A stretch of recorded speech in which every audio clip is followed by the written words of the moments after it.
Welcome back to Dance Fender Benders. Hey! In this video we're going to be looking at changing a guitar from non-locking tuners to locking tuners using the Hipshot range. Check it out.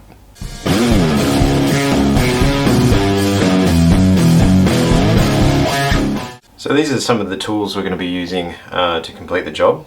So the tuners that we're going to do, just to recap which guitar this is. So it's a LTD, which is, ESP's brand, the Viper 400. So this comes standard with Grover tuners, which are non-locking. And one of the most common upgrades people do to guitars is locking tuners, besides pickups as well and bridges. I'm going to go with a set of the Hipshot tuners. These are gold, so we're doing a bit of a white and gold theme. So with these guys, you get a little how-to guide. Now, the other advantage of choosing the Hipshot ones is that they come with these plates, and the plates allow you to cover the existing drill holes. So it's very likely when you change brand from brand that these drill holes are not going to match up, which are just like anchor holes basically for the guitar. And so the concept is these little plates go into place like this, as you can see here, and that covers that up. And so it also means if you want to revert back to the previous one, it's not going to be unsightly and not devalue your guitar. Hopefully, I imagine you'll still have some impressions from the plates though, so it won't be perfect. So the tools we're going to do use for this job is a StewMac. This is to unlock the other side of the machine head, I'll show you in a second, and their little multi-tool kit, which I must say is incredibly valuable to me. So with this one you've got different screw sizes.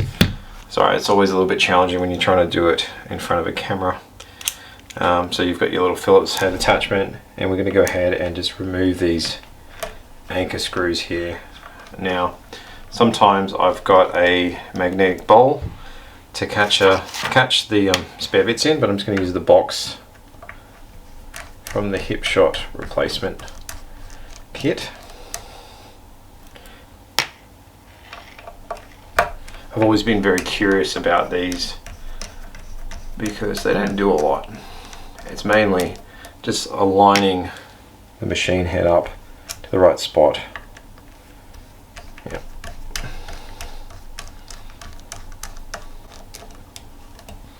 So for tuning stability, this is one of the most favorite upgrades. Your actual nut has a lot to do with how well your guitar stays in tune, if it's been set up correctly or not.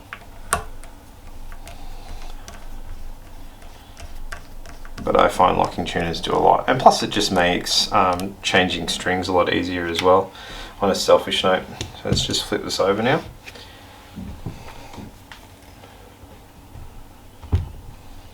So you'll see here we've got some just plain nuts that we have to undo. The StewMac kit comes with 3 different sizes, so you're basically just figuring out which one measures up properly to this. So this is a 10mm, so that just fits on top perfectly, and we can undo.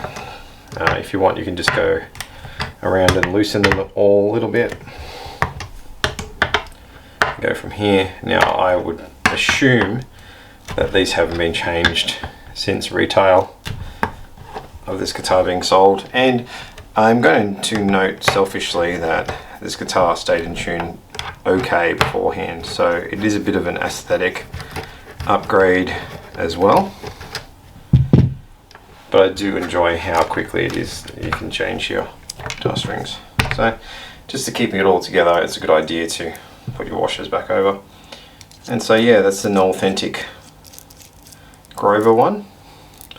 Now it's got some little indicators here to where it should go on the actual headstock. So different brands have different ways of telling you that. But because we're actually ditching these, I'm not going to go too much into this brand's or Grover's version. And you will notice there's a different truss rod cover on here now. So that's me just personalizing the guitar a little bit for me, and keeping this black gold and white theme going on. 2,000 years later.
So that cleaned up pretty nicely. Now let's have a look at these plates that they've given us. So we've got 3 each side, and on here they've given us a little indicator to what side they should go on. So you can kind of use your imagination. Now if you see, if I put them straight in there, the screw hole would require another pilot to go in to marry that up. So I'd have to do some drilling, and then we'd have to cover this up. A great trick for doing that, if you wanted to, if we were refinishing this guitar, you would get like a toothpick and some wood glue, put a dab of wood glue in there, put the toothpick in there, and then just cut off some pliers, let it dry, and then you can come back and sand it down to the right size. But I'm going to avoid doing that. I'm a big fan of also laying out everything and having it ready for how I want to install it. I find it makes life a little bit easier.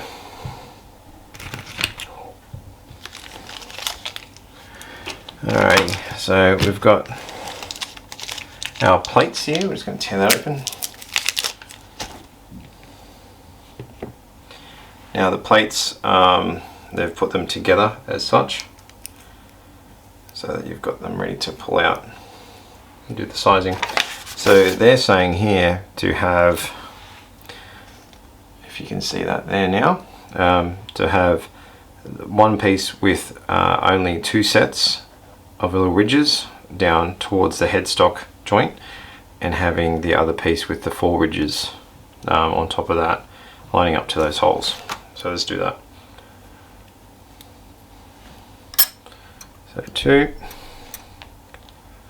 and as you can see, it does, oh actually it's just, I think they might have done that wrong.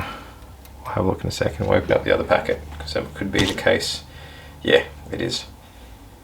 One packet had both the same size side ones. So they're just claiming you lay it over the top, and you have these little, if you can see that little bit there, indent, the other part's round. So we're just going to go round and round like that. I feel like it sits in better if it goes that way.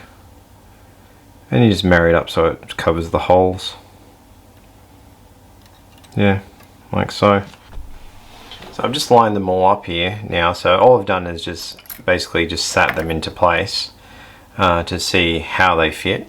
And I will admit to you, I don't know if you can see that very well, but it doesn't actually cover the holes in this model. So you got 1, 2, 3 very exposed holes there. So unless they made the plates incredibly wide, which I imagine would limit the amount of different brands.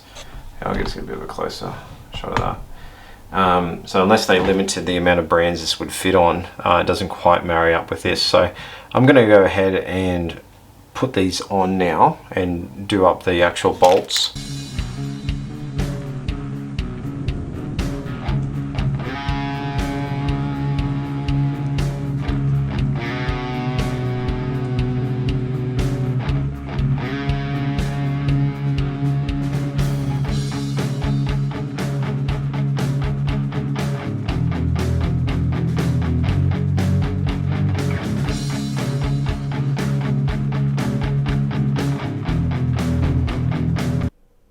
Okay, so this part the audio went a little bit crazy, so I had to take over with the microphone. So we finished installing the new nuts. That all went really well, and very satisfied with how it all came out. So that's an upgrade done. Now we just want to take you for a quick tour around the guitar. So here I've actually dyed the rosewood a little bit darker. So I just use a normal stain that you can buy from any hardware store. I just went with an oil-based. It worked out really well.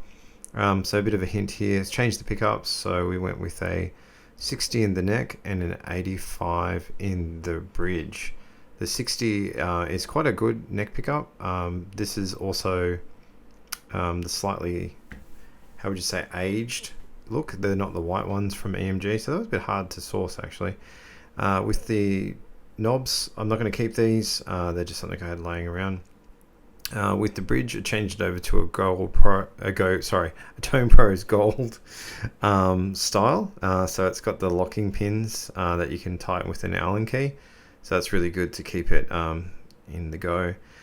So I haven't done the intonation yet. So you can see they're all level. So intonation we need to adjust so that the 12th fret and the open string rings the same note.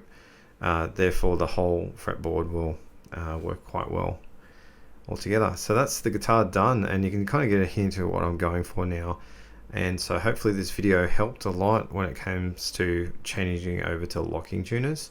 And as always, thanks for tuning in to Dan's Fender Benders. Hope you dig in how it all came out. Just giving you a quick preview of how it looks on the back. As you can see, it didn't quite cover those holes on the back, but hey, let's let it ride. Let's let it ride. Dan's Fender Benders, like, subscribe. I said sub twice. Okay, bye.